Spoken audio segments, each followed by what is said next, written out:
Hey guys, welcome back to my channel. आज मैं ये टॉपिक पे वीडियो बनाने जा रही हूँ कि डॉक्यूमेंट वेरिफिकेशन और एलपीटी कैसे होता है और क्या प्रोसेस होती है, उसमें क्या क्या डॉक्यूमेंट्स लेके जाने हैं, क्या प्रोसेस है, सारा मैं आज इस वीडियो में समझाऊंगी। तो ये डिले के लिए माफी चाहूंगी कि मैंने बहुत टाइम से वीडियो अपलोड नहीं किया। क्योंकि मैं एक छोटे से वैकेशन पे गई थी तो मैं वीडियो अपलोड नहीं कर पाई थी। But now that I am back, मैं आपको सारी जानकारी दूंगी जो आप कमेंट सेक्शन में मुझसे पूछ रहे थे। तो गाइस, सबसे पहले तो कॉन्ग्रेचुलेशंस। मैं अज्यूम कर रही हूँ कि आपका सिलेक्शन हो गया है, तभी मेरी फील्ड में आप ये वीडियो देखने आए हो। अगर सिलेक्शन नहीं भी हुआ है तो नेक्स्ट ईयर की प्रिपरेशन स्टार्ट कर दो। तो रिजल्ट आ गया, स्कोर कार्ड भी आ गया। तो अब वेट है मेल का, पहले मेल का, जो मैंने पहले भी बताया था कि बहुत स्पेशल होता है। तो मेल में होता क्या है? तो मेल को बोलते हैं ऑफर लेटर। तो किसी किसी बच्चों ने मुझे ये भी क्वेरी पूछी थी कि अगर हमारा मेल आईडी हमें याद नहीं है या हम भूल गए या डिलीट हो गया है, तो उसका सोल्यूशन क्या है? तो एसबीआई एक सॉफ्ट कॉपी ईमेल पे भी भेजती है और हार्ड कॉपी हमारे जो रजिस्टर्ड एड्रेस होता है, जब हमने एप्लीकेशन दी होती है तब जो एड्रेस दिया होता है उस एड्रेस पे भी हमारी कॉपी आती है।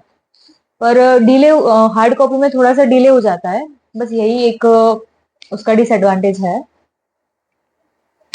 तो चलिए हम डिस्कस करते हैं कि क्या क्या डॉक्यूमेंट्स ले जाने हैं, कौन से फॉर्म भरने हैं। वैसे तो सब मेल में मेंशन रहेगा ही, पर फिर भी हम यहाँ पे डिस्कस कर लेते हैं। जो कि आपको कोई डॉक्यूमेंट कलेक्ट करना रह गया हो या फिर कोई डॉक्यूमेंट बनवाने में टाइम लग जाएगा, तो उसके उस टाइम पे हम मेल का वेट करके नहीं बैठ सकते। तो इसीलिए मैं यहाँ पे ही बता देती हूँ कि क्या क्या डॉक्यूमेंट्स की जरूरत पड़ेगी और क्या फॉर्म भरने हैं। तो सबसे पहले तो हमें जो ऑफर लेटर आएगा उसकी कॉपी लेके जानी है। उसके बाद हमें डेट ऑफ बर्थ के वेरिफिकेशन के लिए बर्थ सर्टिफिकेट या फिर एलसी लेके जाना है, लिविंग सर्टिफिकेट। कई कई लोग 10th के रिजल्ट में भी बर्थ डेट मेंशन रहती है तो वो भी चल जाती है, लेकिन सेफर साइड हम लोग बर्थ सर्टिफिकेट या लिविंग सर्टिफिकेट दोनों में से कोई एक चीज लेके जाए तो ज्यादा सही रहेगा। उसके बाद हमें लेके जाने हैं अपने आइडेंटिटी कार्ड, जिसमें आते हैं Aadhaar card, PAN card, election card, driving licence वगैरह। पर मेनली तो आधार कार्ड और पैन कार्ड ही लेके जाना है। पर मैं तो सारे डॉक्यूमेंट्स लेके गई थी, कोई भी बिल्कुल भी रिस्क लेने का नहीं अपने को। उसके बाद आती है बारी हमारे रिजल्ट्स की। तो 10th का रिजल्ट, 12th का रिजल्ट, उसके पासिंग सर्टिफिकेट, जिसमें हमने ग्रेजुएशन किया होता है उसके सारे रिजल्ट लेके जाने हैं। और साथ साथ हमें डिग्री सर्टिफिकेट भी लेके जाना है।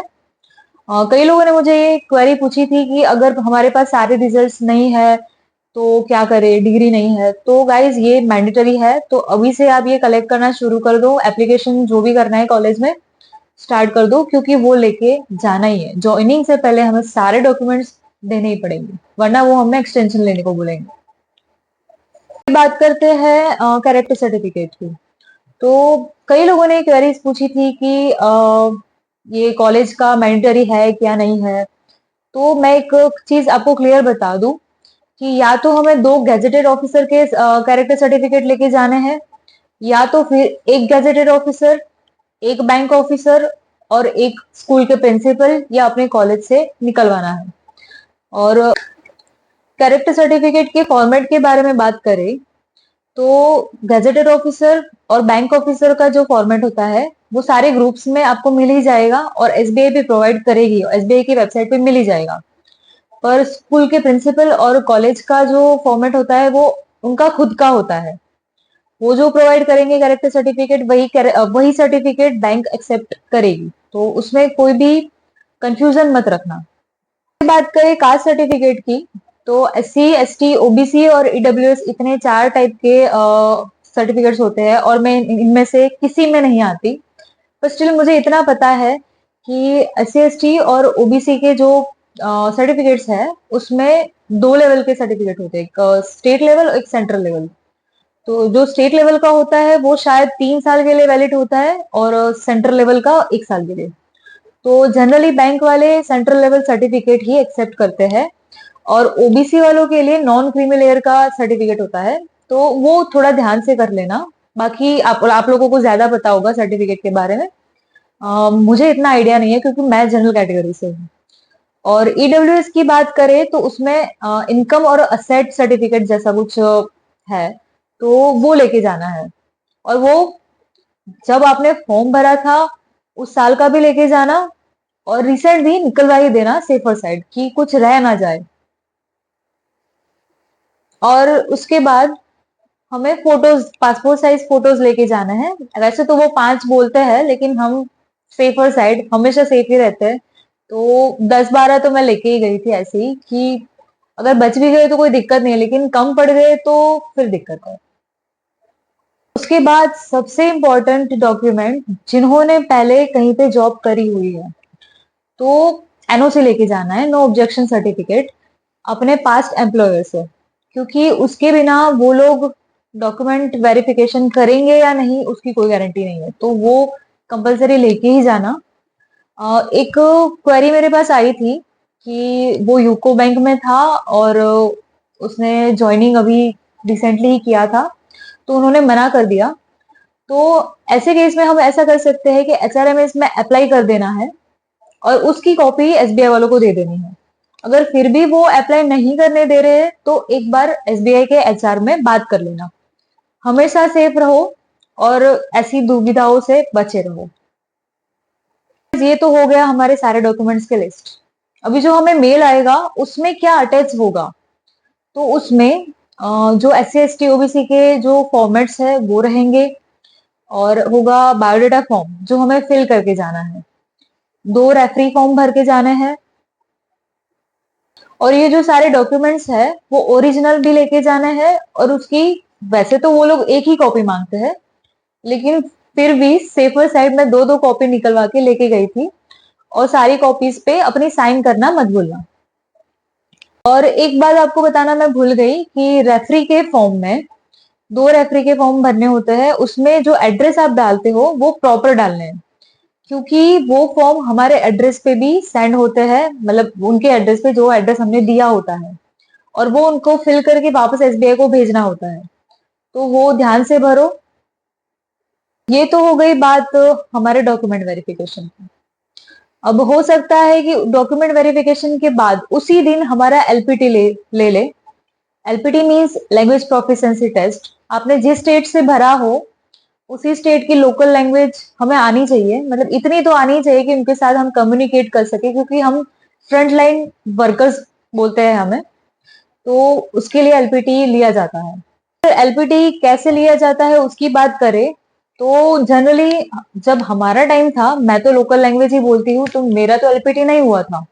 लेकिन मेरे साथ वाले जो थे, मैंने उनसे पूछा, सारी डिटेल्स ली, तो उन्होंने बोला कि रीडिंग कॉम्प्रिहेंशन जैसा एक पैराग्राफ देते हैं गुजराती में, मतलब ऐसे मैं गुजरात से हूँ तो गुजराती का एलपीटी के बारे में बताऊंगी।